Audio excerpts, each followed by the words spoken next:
our global economy. Yes, Welcome, sir. thank you very much. After a lot of struggle, I'm able to contact you and I can talk before you. Once again, I thank you, Kanchan and other friends. I talk something different. What my other speakers have already spoken, I am not going to touch on these subjects. I would like to speak about the untold story of crop diversity and crisis of civilization.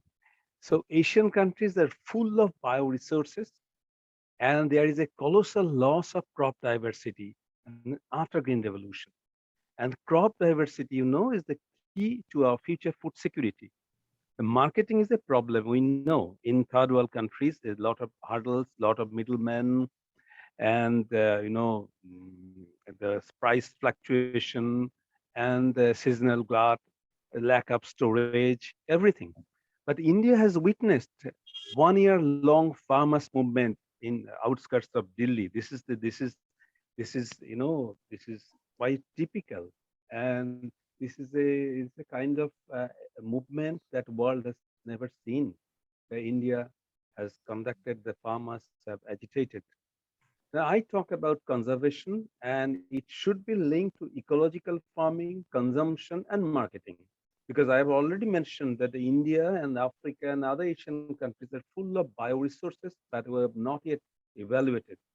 But what we've seen during the past couple of years, that the mass migration is there from villages to city areas. Actually, the farmers are leaving their farming practices and they're giving their labor in developing cities. So these are, I think, the both side of a coin. This is the industrial agriculture and rapid urbanization. These are the both side of a coin. So what Gandhiji once upon a time told us that we should develop our villages so that the villagers should not leave village and they should get their employment, their livelihood, everything. But we have forgotten Gandhiji's words. We have not yet cared for his thoughts. And uh, you know, the second part is the WTO trips. Since 1990s, we have witnessed the change in agricultural and other scenarios hold in the entire globe. This is the wall WTO trips regime has happened to farmers of India, Asia, and African countries. So we are actually, facing a lot of crisis, facing problems. And perhaps most of you are aware of our great poet Rabindranath Tagore. He has already authored the crisis of civilization in 1941 in his article Crisis of Civilization. And earlier, he also wrote an article, The Robbery of the Soil, where he mentioned that the Western civilization that we are now passing through, that now we are emulating, is robbing our soil. Soil means our environment, our farmers, everything. So we need to give a pause. We need to rethink what we should do and what we should follow for our own countries. Not that what the Western people are thinking about ourselves, but what we should think about ourselves. Now, recently, everybody has heard John Bellamy Foster's name. He has written a lot of books. The Vulnerable Planet, a short economic history of environment, where it mentioned that how this capital intensive farming is destroying the poor farmers of the third world. And later, Jared Diamond's book, Guns, Germs, Steals, The Fates of Human Societies, where he mentioned that how agriculture, the basic agriculture, is destroying the environment. And the last one, I should mention the Yuval Noah Harari's *Sapiens: The Brief History of Humankind*. So if we, perhaps most of you are well aware of these books. So if you think about these books and the content of the books, we can reshape our agricultural policies and marketing policies, whatever you say. Now, can you say any crop that we have domesticated over the last 4,000 years, or any domesticated animal? No, unfortunately, not. It's very very funny thing is that we have developed a lot of agricultural innovations. We have developed chemical fertilizers, hybrids, GM crops, everything. But how? What is the new crop that we have introduced in our plate? Nothing. So if you think about rice, wheat, etc., was domesticated some 10,000 years ago. Barley, potato, tomato from South America, it's in 8,000 years ago. Pigeon pea, pearl millet, sorghum from Africa, ranging from 3,500 years to 5,000 years. And we have domesticated cattle 8,000 years ago. So what we have done during the last 4,000 years? Yes, last 100 years we have developed chemical industries, chemical fertilizers, and we have developed certain varieties that can resist chemical fertilizers and consume pesticides and fertilizers. We have developed in this fashion, but at the cost of our own crop varieties.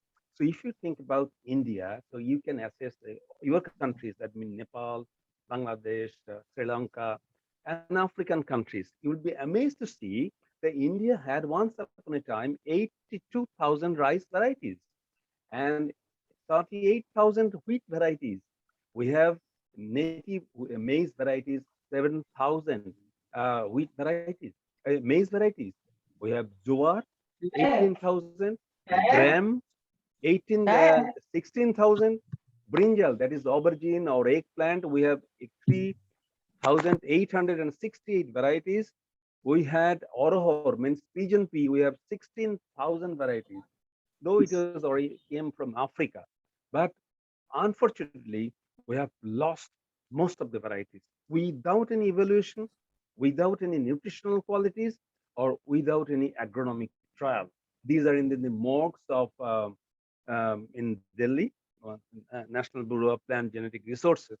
So we need to revive these crop varieties that can suit our environment, and accordingly, we can analyze the nutrient qualities and we can showcase these nutrient qualities, and so that we can export or market according to these nutritional values, and the farmers can get their own varieties without any chemical fertilizers and pesticides, so that the cost of cultivation is minimized, environment is not compromised, and farmers can retain their millions of these bioresources, because these are the bioresources are the key to our future food security.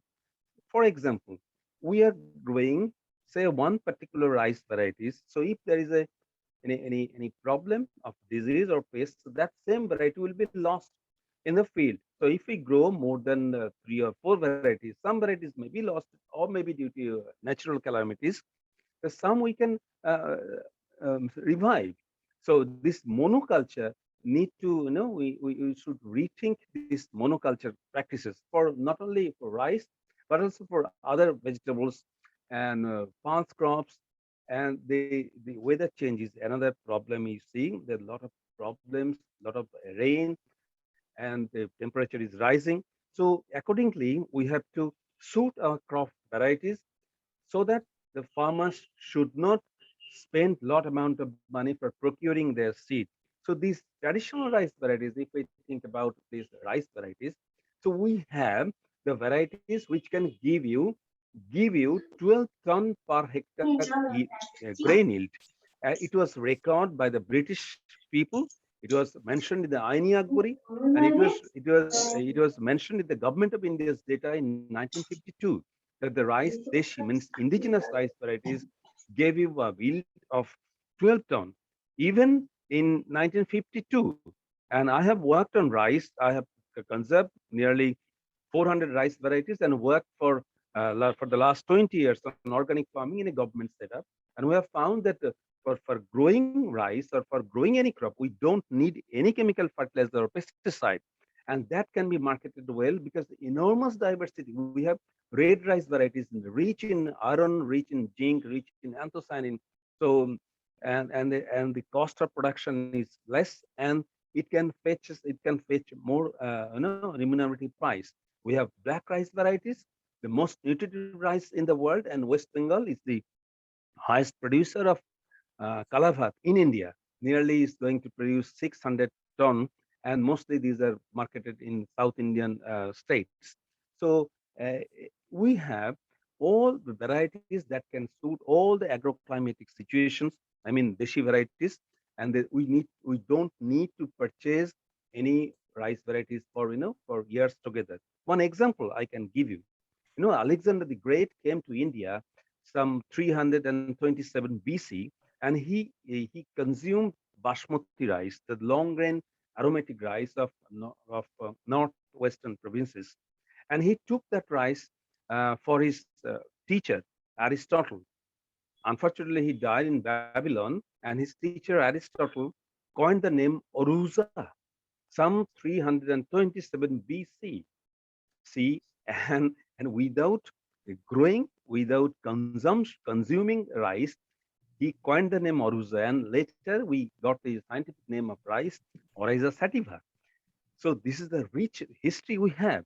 And that Lord Buddha, when he was fasting, that one particular variety on milk rice was served to him, and that milk rice is still in cultivation. It's called kalanamak. It's an aromatic rice in still cultivation in Uttar Pradesh and area. So we have this enormous diversity, rich cultural diversity, and this is a link with our rice culture. So I and a lot of people are saying that without saying that traditional rice variety, we must say that it should be spoken as folk rice that is associated with the folk culture. So we have uh, these rice varieties as I have mentioned, and we have all other crop varieties. We have this category. Still, a lot of farmers are cultivating them, conserving them in across West Bengal and across India. So let us unite. Let us unite to conserve our traditional rice varieties and crop varieties, and we go for nutritional analysis, and we market them accordingly.